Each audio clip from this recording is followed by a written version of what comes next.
Second ఎలా shoulders అన్న okay అన్న డన్. ఆగు మిగతా ఎక్సర్సైజ్ చెప్ప.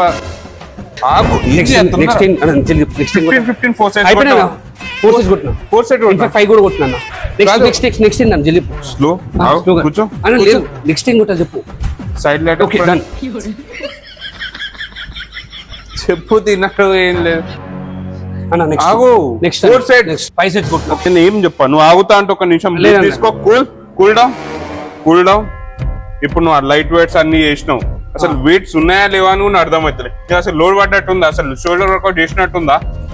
అది కాదన్నా చేస్తాను లేదు చెప్పింది నేను చేస్తున్నాను. టైం వేస్ట్ చేస్తున్నావు. ఇప్పుడు వచ్చి చేసి కూడా లాభం లేదు కదా.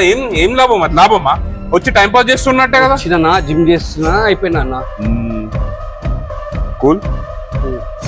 ఫస్ట్ ఏం చేయాలంటే ఎగ్జాంపుల్ చెప్తున్నా. మజిల్ కి ఒక స్ట్రెంత్ మన కెపబిలిటీ ఉంటది, కొంచెం వెయిట్ లేపగలదు. ఇప్పుడు నువ్వు 5 kgs 2.5 kgs తో చేస్తున్నావు. మజిల్ స్ట్రెంత్ ఎంత ఉంది? 15 kgs 20 kgs కూడా నువ్వు ఆరామ్సే చేస్తున్నావు. మొన్న చేయలేదా? అవును చేసినా. ఇప్పుడు అంత స్ట్రెంత్ ఉన్నప్పుడు నువ్వు టైం పాస్ చేసి లాభం ఏముంది? లో వెయిట్స్ కొట్టొద్దంటూ.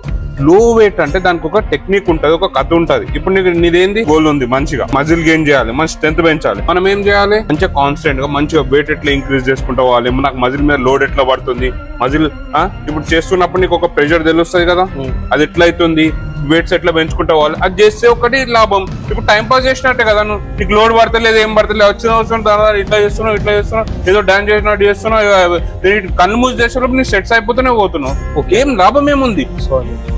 అర్థమైందా? మంచిగా కంట్రోల్డ్ వేగా నీతో ఎంత అవుతుంది వెయిట్ అది అర్థం చేసుకొని వెయిట్ స్లిప్ చేయడం స్టార్ట్ చేయి. మెల్లమెల్లగా వెయిట్స్ పెంచుకుంటావు. ఇప్పుడు అయిపోయిందా? Front Risers